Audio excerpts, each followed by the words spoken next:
C'est la première fois qu'il remet les pieds dans son lycée près de 40 ans plus tard. L'écrivain Caril Ferret a parcouru le monde, de la Nouvelle-Zélande à la Sibérie en passant par l'Afrique du Sud ou la Colombie, mais c'est à Rennes que tout a pris forme. Alors Caril, nous sommes dans le lycée Émile Zola à Rennes. Pourquoi cet endroit-là ? C'est là où tout a commencé pour moi. À la fois, comme j'étais de Montfort-sur-Meux, le fait d'arriver à Rennes, c'était vraiment la libération. Et là, ça a été refait, c'est magnifique. Mais à l'époque, quand je suis arrivé, ça faisait vraiment hyper vieux. Et je me suis terriblement ennuyé ici, en fait, à Zola. Et du coup, comme je m'ennuyais beaucoup en cours, j'ai commencé à écrire à cette période, en fait. Et j'écrivais des histoires qui se passaient avec mes copains de Zola, en fait, quoi. Donc c'était les premiers héros, en fait, c'était mes copains de classe. Après le bac, parce que j'ai fini par l'avoir quand même, je suis allé à la fac et je dis souvent, j'ai bac plus 2, moi, 2 heures. Je suis rentré à la fac, j'ai dit oh là là, pardon. Et je me suis trompé de porte.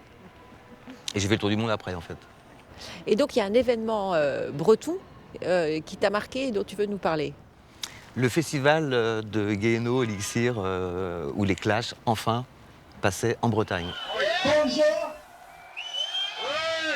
Il y a une punk rock. C'est la seule fois de ma vie où je les ai vus sur scène, en fait, quoi. Mais il faisait très chaud, il y avait un nuage de poussière dingue, parce que tout le monde pogotait, etc., quoi. Et je me souviens de voir les Clash, j'avais un peu picolé, j'imagine, et de voir Joe Strummer au milieu de cette fumée, tout le monde qui se jetait les uns sur les autres, c'était la folie, quoi.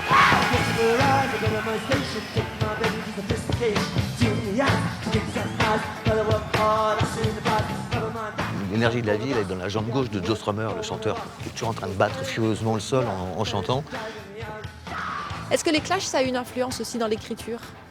On met toujours son tempérament, en fait, dans l'écriture, quoi. Moi, c'est toujours du rock, encore aujourd'hui, hein. Et du coup, il y a une énergie dans l'écriture qui vient du rock, ça c'est sûr. Et dans l'album souvenir de l'auteur de Haka ou de Zulu, une photo d'ado. Alors Caril, vous nous avez apporté une photo, on peut la voir. Mais oui. Et alors qu'est-ce qu'elle Donc, représente ? Ma bande de copains, en fait. Donc tous les étés, on partait à moto avec nos vieilles pétrolettes. Et on partait en Espagne ou au Portugal. Mais on n'avait quasiment rien dessus, quoi. On partait avec un sac de couchage, 3 slips, 2 chaussettes. Et on dormait où on tombait le soir. Et tous les copains, hier soir, j'ai pris une cuite chez les deux, là. Vous vous retrouvez toujours ? Toujours. Vous êtes toujours en lien ? Ouais, quasiment. C'est la famille, en fait. C'était une jeunesse heureuse ? Ah ouais. Non, mais à Rennes... à l'époque, on pouvait foutre du bordel dans les bars. Donc il y avait plein de concerts tout le temps. Moi, je bossais au Chien Jaune, un bar là-haut. Et c'était un tout petit village. On n'allait jamais en dessous de la Vilaine. La Bretagne, c'est aussi un point de départ après pour les voyages, tous les voyages que vous avez faits, parce qu'en fait, ça a démarré comme ça. Ça démarre à partir à moto, ouais, en fait. Et le fait de partir de Rennes, partir loin, enfin à l'étranger en moto, je sais pas, il y avait un côté... je sais pas, il y a une aventure un peu, on partait vraiment à la Easy Rider. Et donc il y a un objet aussi, alors qui vous rattache à la Bretagne. Oui, alors j'ai ramené des petits coquillages qui viennent de Brignogan, très jolis. Mais j'ai mis dans une petite boîte d'allumettes qui vient de Norilsk, en fait, qui est une ville minière russe de Sibérie du Nord. Une ville complètement perdue.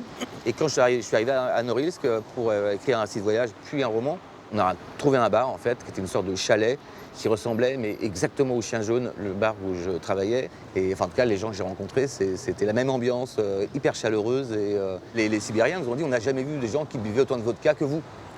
Ah oui ? Ah oui. Quand même. Donc on était extrêmement fiers, quand même, quoi. Et ça nous a permis quand même de faire des amitiés au long cours. Donc le voyage, c'est un point de départ, en fait. C'est ça qui a tout déclenché. J'avais déjà l'écriture et il manquait quelque chose, en fait, c'était le voyage. Et comme je lisais Jack London, Kessel, le fait mes études, moi, c'était le tour du monde, en fait, quoi. Et à partir de là, je me suis dit, puisque tu écris, tu vas aussi écrire sur des territoires que les gens ne connaissent pas trop. Je dis, tiens, tu vas continuer à écrire, mais tu vas mettre tes romans dans d'autres pays, quoi. Donc après, c'était le début de toute ma vie, en fait.